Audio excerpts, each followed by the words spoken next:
But to just kind of get us started, Lauren, Corwin, is there any topic, challenge, roadblock, hurdle, anything that's kind of come up recently, just in general in business that you'd like to have some conversation on today?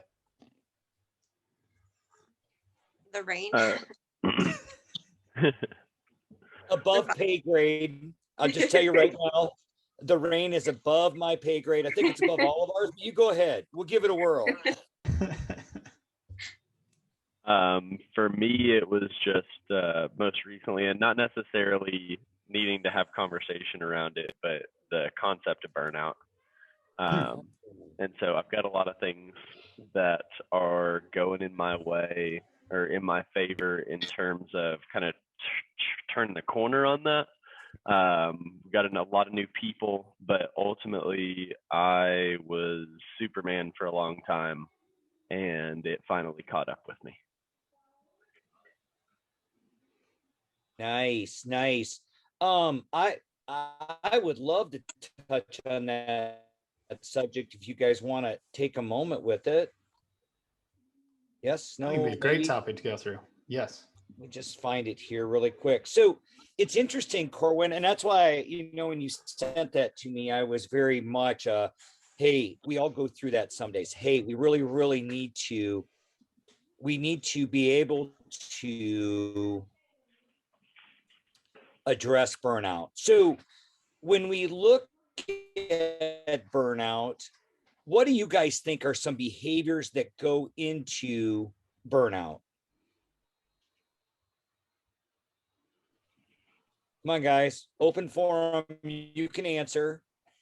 Just kind of taking, or I guess mine was my inability to say no enough. Like I kept piling it on. Yeah. And saying I wasn't, I didn't really have the team to delegate to that I've built here in the last couple of weeks. And I think Action Coach Network for that, because they were the ones that told me, Corwin, what the hell are you doing? Yeah. So one of the common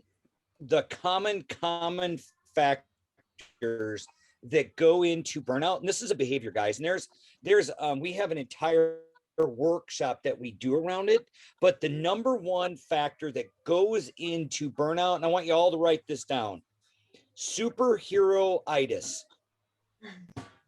Superheroitis. And yes, I made up a word. I don't care for all you C's that have a Webster's dictionary right there, but that is the number one thing that goes into it. So, Lauren, when I said superheroitis, you started smiling. What did that mean to you? Well, I think it's funny, but I could see what you mean. I think in any small business, you're everything. You're marketing, you're financial, you are the salesperson. You're doing everything, and so I think it's easy to get burnout and lose passion when you're trying to put too many things on your plate. Yes, I would agree with you on that one, and that's what Corwin said it. I just don't say no. Well, superheroitis, it's just that you try to do everything. You're always in front of all these people, and you're always looking at, oh, well, I can just do one more thing. Oh, I can just do one more thing. Oh, I should just do this. Oh, I should just do that. And that's what gets in the way of actually allowing us to have success, is because we start going into all of these behaviors every day, right? So let's talk about some other things that go into the burnout phase. So if we look at it, any of you guys ever heard of out of your depth? Anybody ever hear of out of your depth? So Corwin, what does out of your depth mean to you? Out of my depth means it's something that I shouldn't be doing. Exactly. Something I should be delegating. Exactly. Ever get caught in that world? Yeah. So that's another one. Another big one is fear. Fear comes in all the time. We're never going to have enough, never going to have enough time. You know, we're always looking at that fear of something else. So we must look at that behavior as what's scaring us in our business today. Or So you must look incremental at relinquishing of control. yeah. My biggest fear is loss of control.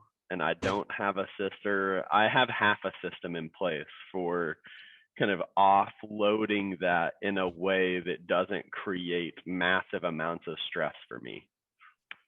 Oh, I totally get it. So welcome, Stephanie. How are you today? We get your fabulous self with us to different behaviors that go along with it. So, and I'm just running through some of the behaviors that I see with people, but you know, the other one that there's 10 actually. So we just talked about out of your depth and fear. And number one, Stephanie, you'll like this. Superheroitis is the number one behavior that starts with burnout. But how many of you guys have ever heard about scarcity thinking? Nafisa, awesome. What does scarcity thinking mean to you? So I learned this from Brad, like through his 30X series. So I know that Action Coach is all about abundance and like, trying to create more. So like traditional economic theory has taught us that, we operate and because like there's not enough and, and because there's not enough, it's impossible to create enough too. So, with abundance thinking, you can create more. And once you create more, others can create more as well. Oh, I love that. Well done. Well done. So as we continue to move through this, let me grab another document because it's always fun to have more things in front of me so I can do this with you. But if you really look at, so how many of you have been overwhelmed in the last 18 months? Absolutely. Yeah, here, let's just everybody raise your hands, raise them both. Overwhelmed, right? It's COVID today. Oh, we have to wear masks tomorrow. Oh my gosh, we can't go outside. Oh my God, how am I going to run my business? There are so many avenues for overwhelmed that all of us have lived it. All of us. It's like that roller coaster. And it's really interesting because overwhelmed caused people to either freeze or flight. Overwhelm caused everybody just a deer in the headlights. What do I do? Do I move? It's like an overwhelm. My greatest example of overwhelm is this. You're standing on the railroad tracks and you have to make a train's coming right at you and you have to make one decision, right? One decision. And what do people do? They're like, well, I can move left or right and the train will totally miss me. But they get stuck with moving forward or backward and the train hits them. And that's overwhelm. It's like, look, people, we have to fight. We have to continue to fight and move it forward every part of the way. So then, as we continue to go through it, how many of you guys know somebody that everything that you bring up, they doubt you can do it and they puke all over your ideas? How many of you guys know that person? Like doesn't matter. They will complain if their ice cream's cold for you, right? You giving an idea, they're like, no, that ain't gonna work. Oh my gosh. They are doubters and pukers. You guys know anybody like that? If you have paper in front of you right now, I want you to write the first name that comes up and put that on your paper. Who is your doubter and who is your puker in your world? And the reason I bring that up is, how do we kick those sons of guns to the curb? How do we kick them to the curb? And I can tell you, Nafisa's going, does my family count? No. I mean, yes, they count, but you can't do anything about that, Nafisa. Sorry, we got puppies playing in the background.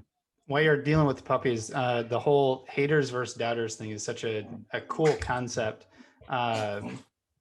Taking again from kind of Brad's teachings and such, but haters are a sign that you're achieving something and doubters are a sign that your dreams and goals are actually big enough. Exactly. So we look at these these behaviors, and what gets people stuck is they keep these people around. They keep these people around. They're like, oh, but we're friends. Oh, but we're this. Kick them to the curb. I can tell you beyond a shadow of a doubt, I have kicked all of those people to the curb. And I'll tell you how this worked out. So in our career, Jody and I have started 3 businesses together. We are in our 3rd, and it's so interesting. Every time that we've done this, one of our family members has told us it'd be better or safer to go get a job somewhere else. And so we just distance, arm's lengths. And so those are some things that you have to start thinking of. How do we get rid of those types of people in our world? So another one, how many of you guys have ever made a bad decision? How many of you, we'll just call this one, anybody here make a bad decision? All right, so let's see this. How many of you guys have ever made a $20 decision? Bad decision. Anybody? $20 bad decision? Anybody here making a $200, $1,000 bad decision? Anybody here get one of those? All right, how about a $200,000 bad decision? They're called pull tabs. Way to go, Sarah. That's awesome. So I always say this. So when we make a bad decision, this is a behavior that gets us all caught. This is a huge behavior because here's what happens. How many of you guys remember the bad decision that you've made? You guys remember the bad decision? We learned from it, correct? But the idea behind bad decisions is, do we let it define us? Do we let it define us? The idea behind bad decisions behaviors is you have to put it on the board and say, I made a bad decision, but I can't let this bad decision define all the other decisions that I make. And that's a behavior that leads to burnout, is because we're always like, well, what if I do this wrong occasions, right? So we've talked about out of your depth. We talked about fear. Now, short-term thinking. That's another behavior that gets in the way of burnout. So what does short-term thinking mean to you guys in business?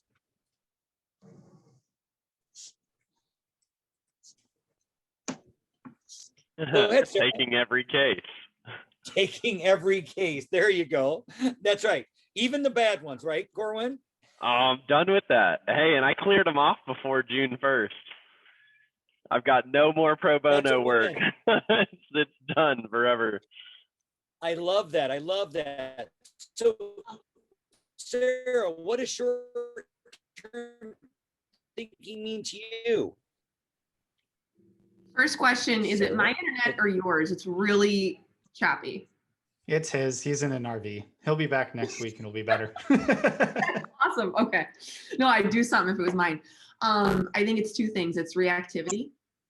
So it's making decisions based on, oh shit, that happened yesterday or 5 minutes ago, versus I'm making a decision on what I know is coming down the pike, even if coming down the pike is next week. So if I'm looking at my calendar, whatever, that still is longer term in my opinion, even though in some ways it's short term. It all depends on your perspective.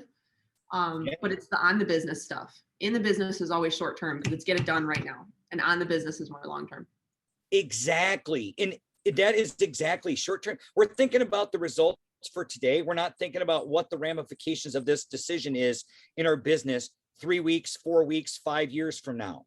We are consistently looking at, I have to do it now, rather than, well, if I make this decision now, will it lead me to the promised land or will it lead me to the landfill? Right? So I call it chess versus checkers. Oh, great example. So that's what I share with my team. I'm like, okay, are we playing chess here or are we playing checkers? Because at the end of the day, we're looking at the chess game. We're not looking at the checkers game. So I want to see checkers. Creates an illustration. Jump, and I take like 4 guys. Oh, Stephanie's that woman too. She'll be double jumping, triple jumping, taking a few people out. Yeah.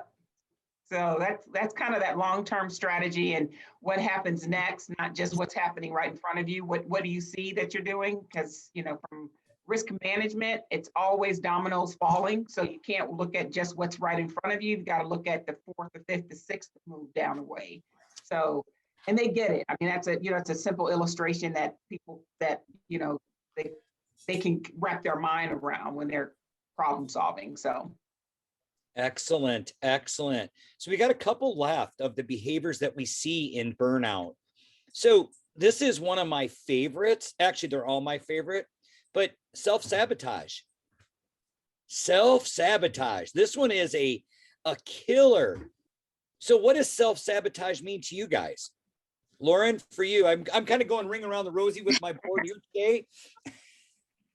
I'm not 100% sure, other than I guess we were talking about putting too much on your plate. And so you're basically making yourself fail by putting too much on your plate. Excellent, excellent. It's the overpromise, underdeliver methodology every day, because we know, like we talked about, saying yes, right? And so if we're unable to fulfill the promises that we've made, that's self-sabotage. And I'll use, how many of you guys have ever hired a contractor? Anybody had a contractor be late? How about a plumber? I mean, these are my favorite clients to work with. You have to remember, I came from the building product industry for 16 years. These guys cracked me up because they're like, oh yeah, we'll be there on Thursday. And you have to be really clear. So of which week? Because, you know, I'm just double checking because you said Thursday, and I want to make sure it's next week, not 3 weeks from now, because they're really good at self-sabotaging, but we need them so we keep coming back. So it's always interesting to me with that self-sabotage. We have to stop that part of it. And I use the terminology with business owners, you must slow down to speed up. So if you must say no to a job today, or a bid today, or a quote today, in order to fulfill the customers that are in front of you, then do that. Because the real question that I always ask customers, like, well, you have to do it now. Well, you know, Mr. Customer, if I stop what I'm doing for my other customers right now to fulfill your needs today, are you going to be that forgiving when I have to put yours on the sideline to help somebody else? That's what we have to, that's the language we have to use today. Because my grandfather used to always say, and you have to remember, he was a child of the Great Depression, World War, but when he ran his business, he's like, the customer's always right. The customer's always right. And then he'd be like, until they're not. And so we must have clarity in conversations with all of our clients to let them know that, you know what, I know it's really critically important for you. And I know you want it done right now, but do you want it done now or do you want it done right? That's the fun part. Go ahead, Sarah. I just have a question for everybody. Something I've been working on for myself is when you talk about self-sabotage. I think there's two ways that it happens. And so I'm wondering if anybody else has noticed the difference in the two ways. The two ways I see with myself are kind of like overt, like it's very easy to see where I overbook my calendar or things like that. But then there's also more subliminal and covert, which I don't realize I'm doing it unless I really pay attention. But that might be things like not getting proposals done on time, or not even on time, but like if I know I have to put a proposal together, say for next week, I'll wait till like the morning of. I could totally plan ahead, but I'm realizing if I go deep enough, it's the psychology that I don't think I deserve to succeed. And so I purposely screw myself because my brain's too smart. It's really weird. Do you guys experience things like that? I mean, I think the overt we've talked about, like we all see that, but what about the covert and the more subliminal? So mine comes in that form of procrastination. However, what I've determined is that, especially here recently, because I've taken on a lot of cases that I just shouldn't have taken, and I've taken on a lot of cases that are absolutely amazing.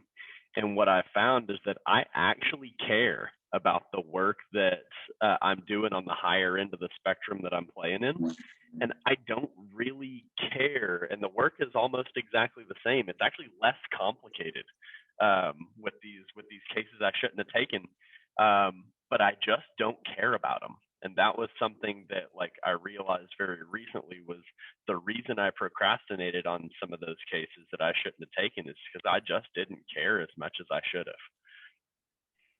That's a huge point. I was thinking about some of my own stuff, and I have a client that recently was just a bad match, and I learned enough in the last 15 years of doing this to walk away before it got any worse, but I already was in deeper than I wish I would have been. But it's exactly what you said. I couldn't figure out why I just didn't have the drive, because the people suck and the job sucks and I didn't want to do it. So I never should have taken it. Yeah, and all the plans for my hiring clients, they get done at least a week and a half in advance of presentation. And I noticed even just last week's presentations, they happened the day before, like you're saying, morning of. Mine happened, I stayed an extra couple of hours late the day before, and I completed them so that I didn't have to do them in the morning, but same concept. Love it. Anybody else want to share? I was thinking of kind of the, I don't know, flip side of this kind of thought with just self-sabotage, self-doubting your ability to take on more than you actually think you can. Now, I know this is kind of different from the burnout piece, but especially back in the mortgage world, when I was doing a whole bunch of mortgages, I recall times when I would stop doing the things that I needed to because I was afraid of the amount of work that it was going to be if I actually got all that business. What do I do if all of a sudden I have 30 files to work on? How the heck am I going to handle that? But in a way that's self-sabotaging, because more than likely would have been able to do it probably, but I was afraid to do it because it was more than I'd ever done. And having too much success can even be self-sabotaging at times, because maybe you don't think you deserve it, or maybe you don't think that you can handle it at this time. There's got to be a ramp up. You can't just jump into that. But I know that's something I've experienced in careers in the past, and ties directly into kind of the self-sabotage piece. How do you work through that, Tanner? Because you're scaring the crap out of me. That's literally something I'm going through right now. You're inside my head and it's creepy. So how do you work through that? Because I'm realizing, again, it's not overt, it's covert, because my brain, I'm sorry if I offend anyone, but locally we call it mind fuckery. Your brain just keeps screwing with you, because it's exactly what you said. So how do you work through that? Because that is exactly why I have 600 something emails and so many possible sales, and I'm not getting to them. And it's stupid. Mm-hmm. In my experience, it had been first of all, just allowing yourself to believe that you can do it. First and foremost, being able to just change that limiting belief in jumping into it. Remembering that whether we're in business or in my previous experience where I wasn't in business for myself, but I was still taking on more business. As you grow, you can bring on more people to do the things that you don't want to do, that you don't care about as much, that you can still take on that business and care for those clients without it being a total drain on your calendar. But it is that ramp up phase. I think first and foremost, it's taking away the limiting belief and allowing yourself to go after it. And typically what I have found is when I look back a month, 2 months, 3 months after that, and it's like, holy crap, I accomplished a lot more than I ever thought I could. And then the next time it happens, it's way easier. And there isn't that fear. Then it's, yeah, I can handle this. I've been through this before. It's easy. But until you go through it and you push yourself out of that comfort zone, it's not going to happen. And I'll add one thing to it, because I think we've all done this, is you're looking at 600 emails that aren't done, and it's one at a time. That is one of the greatest things, is your mind and Tanner's, but you've got to start with one. That's the biggest thing, is that freeze, flight, fight. If you're looking at 600, that's an unattainable realistic number, because it's 600. But if you're just like, I'm just going to go to the bottom and just go up the list and do one at a time, then it doesn't become such a headache. Or you can just do like I do some days and just hit the select all, delete. Or select all, read, and then it'll come. So that's what happens to all my emails. Yes. Now I understand. Like delete. So, that is a really good conversation. I have one more left, and then we'll run back down them and see if people have questions that go with it. But this is one that I think is going to speak to everybody. So we talked about the doubters and pukers, and they are a select group of people. They are the group that doesn't matter what you say. Nothing is good enough. Nothing there, anything idea that you have, they're going to puke all over it because nobody can attain that they can't. But here's one, the last area of burnout, the last behavior that we see is relationships, bad relationships. And when I look at that, it's well, what is that? Let me ask that question first. So what do you guys think that is to you? Bad relationships?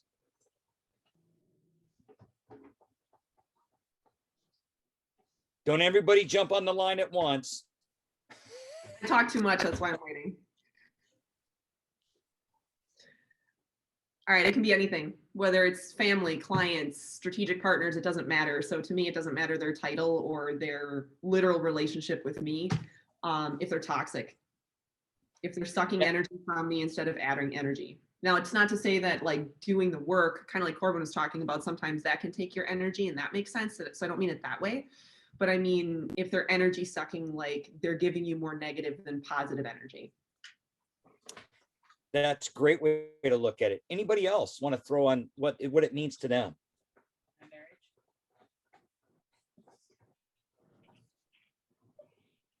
I'd say just those that are around you that impose those limiting beliefs, overtly or covertly. Just when they're around you, and when you take a step back and realize that the limiting beliefs are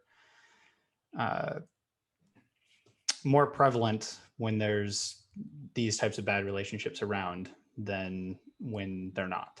So people that build you up versus people that tear you down, even if it's not, the overt, I'm actively trying to tear you down, but their belief system, their thought pattern, things like that, just being in that space, kind of, to Sarah said with the negative energy, that piece can be tearing you down as well. That is. In my experience, those people don't stick around very long around me because I hold everybody I surround myself to an extremely high level. And that is, I think, something that is a good thing about me. However, I think that also takes away from people who will come around me and actually work with me. But from the perspective of people who are kind of dragging me down, they don't last long. Excellent. So now flip that coin over for a second and look at it in this kind of, Sarah, I'm going to pick on you a little bit. Of those 600 emails that you have, how many of those are people that are existing clients or existing relationships? Or are those 600 emails from new prospective clients? Not all 600, no, but I can honestly say that there's probably a good 15% that are, people that are prospective new clients. They're people I met with 6 months ago when I was doing some more LinkedIn lead generation, when it was crappier outside and people were, more responsive. Right. They were like, yeah, I'm not ready yet. And I see them come through on my phone. And if I'm driving or something, I'll scan it. And then I just don't get back to it. Yeah. Not an excuse, but a legitimate, here's what's happening so I can work through it, is I had to let my project manager go. And so now I'm project managing while I'm looking to hire somebody else. But that was a part of it too, is there was a lot of gaps in the work that was being done. So now a lot of these are emails relating to projects that are currently being worked on. So it's a lot of technician work. I'd say that's probably most of it. Going back to taking on a client that we never should have taken on because we're competent enough, but she's a poor fit because she doesn't stick to scope. Got it. Well, and that's what we talk about. Okay, sorry, I didn't mean to interrupt. No, that's good. Sorry, the video cut out. Oh, but so it's the relationship with our clients too. As we start looking at burnout, as we start ignoring, as we as human beings, when we start looking at our clientele, our business, the important people, that also leads to we stop communicating with the people that are around us the most. We stop communicating, or we just don't feel it's important enough to reach out or reach back out to existing clients, or phone calls or emails or text messages. We start ignoring those things.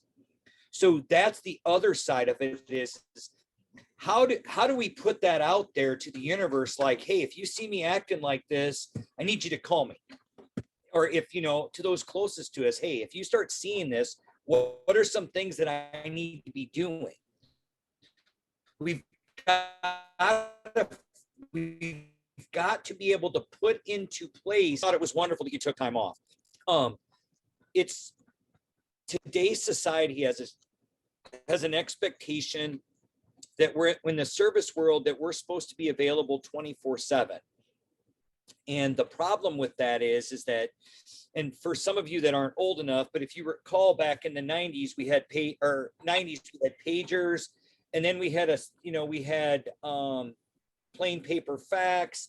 Then we went to the first cell phone, which was the size, looked something like this on your ear. It was about this big, you know, it was about that big.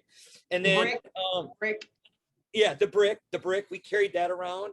And then we went to, oh my gosh, then we had Palm Pilots, and everything's made for speed. And then, okay, then we, you know, cell phones back then, you know, in the late 90s were like $600 a month.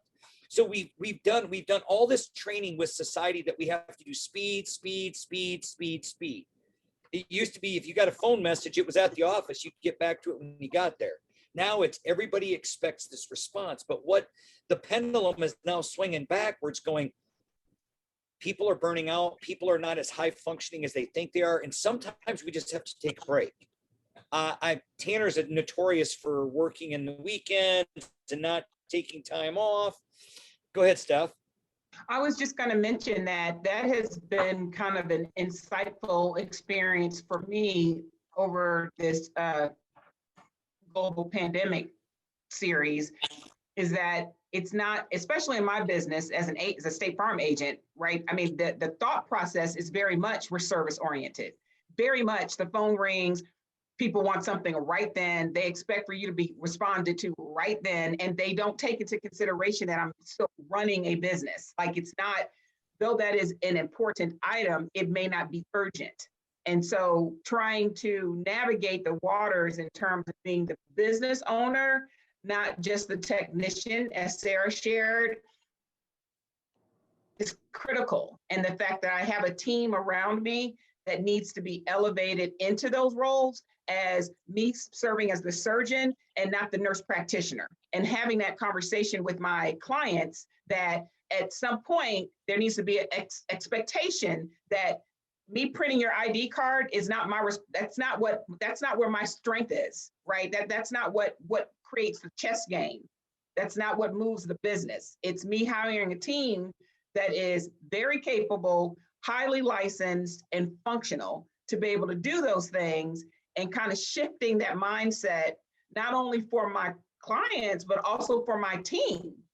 So this past year has been really enlightening in me communicating and adjusting my presence and my skill set to be able to align with what you're talking about. Because that service mindset, that service industry, that concept, it's like, okay, well, I called you and I needed that response like yesterday, or I sent you an email and I hadn't heard back from you, or, you know, and you know what, I needed to talk to you and I didn't talk to you, so I'm leaving.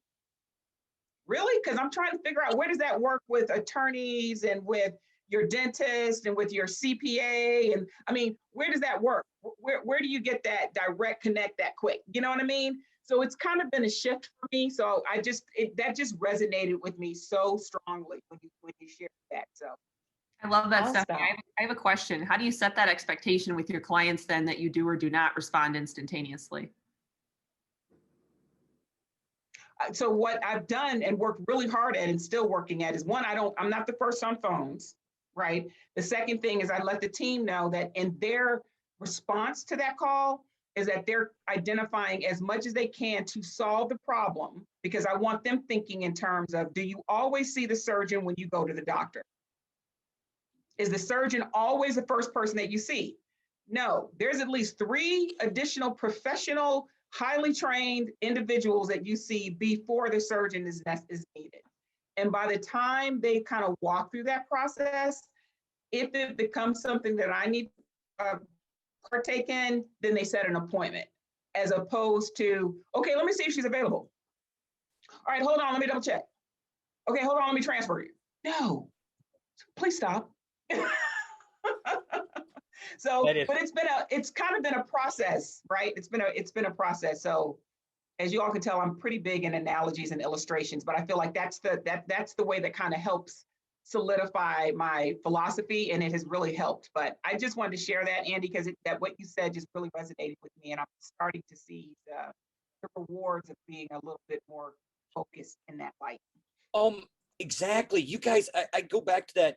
You're not subservient. None of us are. Having that leadership forum, it's like, and I always tell people that have organizations where the owner, I always talk, I like that analogy, but I talk in the terms of, do you want to talk to dad, or do you want to talk to some mom that gets everything done? In your case, Stephanie, do you want to talk to mom, or do you want to talk to the people that are going to do the work? Because there's a difference there. Because I promise you, I'm not going to do the work. I have a team that I've trained. They are highly successful. They are very good at their job. And regardless of if you need it now, then you want to talk to the team. If you need me to call you back, and it can wait a couple of days, then I'll get to it. But it doesn't work like that in business anymore. And we used to see that in my dad's business. I'd go, you'd visit with somebody, and I know, Tanner, you see this, whereas Tanner will reach out to somebody and they won't return his call, and I'll call them and they'll call me right back. Right. Because it's just a mindset that people, and they just don't understand how much Tanner runs the business and I do the coaching. So, I mean, do they want me, or do they want somebody who does stuff right? Well, I want to, if I could, I just want to add, because I think there's a little bit of difference between service-based industries and maybe more retail just in general. But I just want to share an experience as a consumer. So I went last week and I bought a vehicle.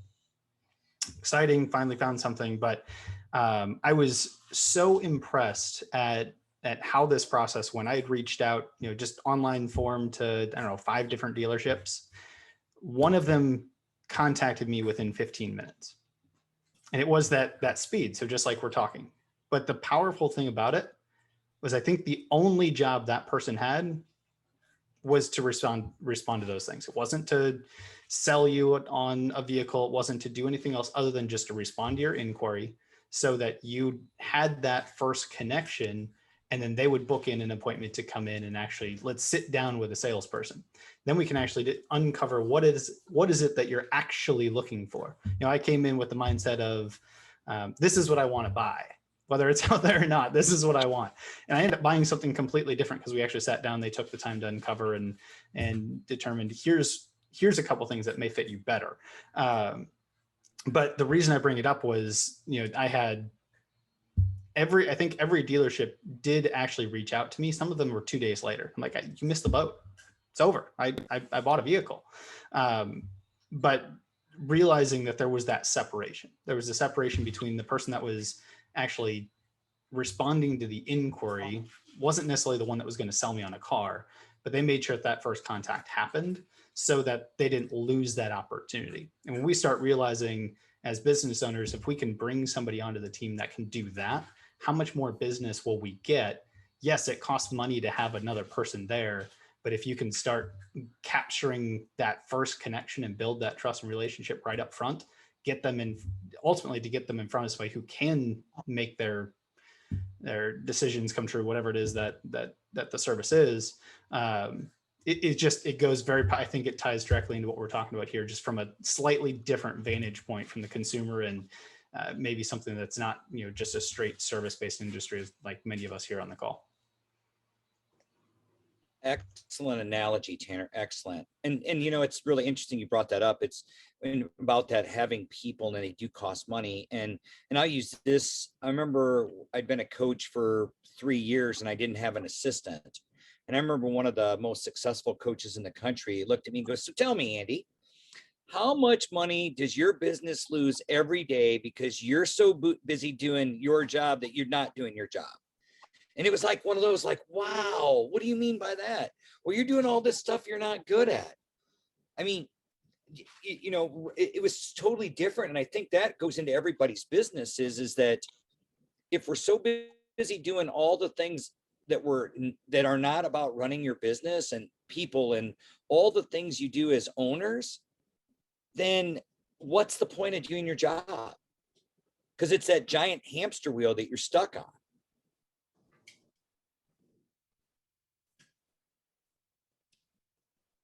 Awesome. All right. Well, I know we're running out of time, so I'm just going to run through the 10 behaviors really quickly. And then if there's any questions or anything, we'll kind of wrap this up.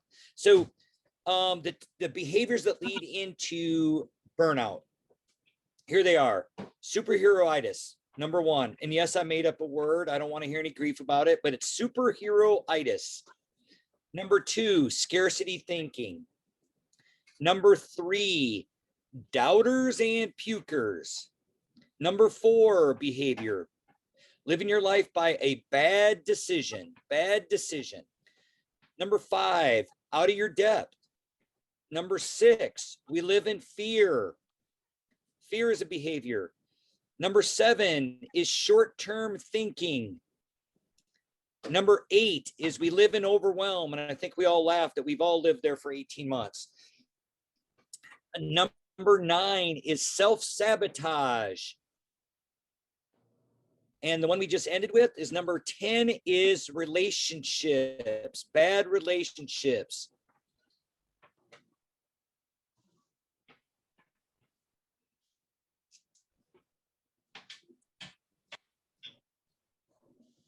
Awesome. I see y'all writing right there. And if we need to, we can send an email. I believe we have this in a PDF. I found the PowerPoint, but I haven't found the PDF, but we'll get some of that sent out. Any questions regarding that today?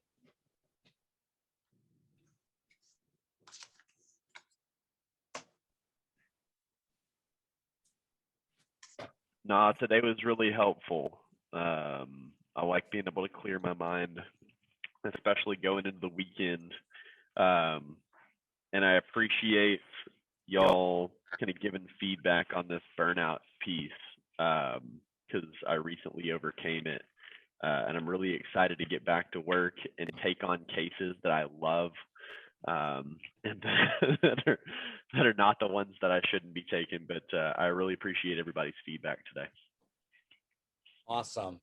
Anybody else? Thank you so much. We go ahead, Tanner. I'm taking your thunder. Well, I'll wrap it up as I typically do on these calls. And first off, thank you all for taking the time and investing a little bit of time to come in and join this call. It's really fun as we get new faces and such on the call where we can all kind of exchange ideas. That is really what it is. Yes, we kind of lead and facilitate some of it, but the true value comes from each and every one of you on the call, sharing your ideas, sharing your experiences as you go through. That's how we continue to grow together. So we'll be back here again next week and every Friday at this time. If you can make it, awesome. We'd love to have you there. My challenge for each of you this week is if you got value out of this, let another business owner or business leader, doesn't even necessarily have to be an owner, but another business leader that in your network, let them know about it and bring them along as your guest. This is truly a community that we're building. We're going to continue to do this completely at no cost. We're not here to sell anything. We're truly here to just to continue to build this community and help us all grow as business owners and business leaders in our community. So that would be my ask, this week is if you know somebody else who could get value out of joining in, bring them along with you next week or the week after. We'd love to get some new faces on here. Outside of that, just again, appreciate y'all taking the time and look forward to continue building this community together.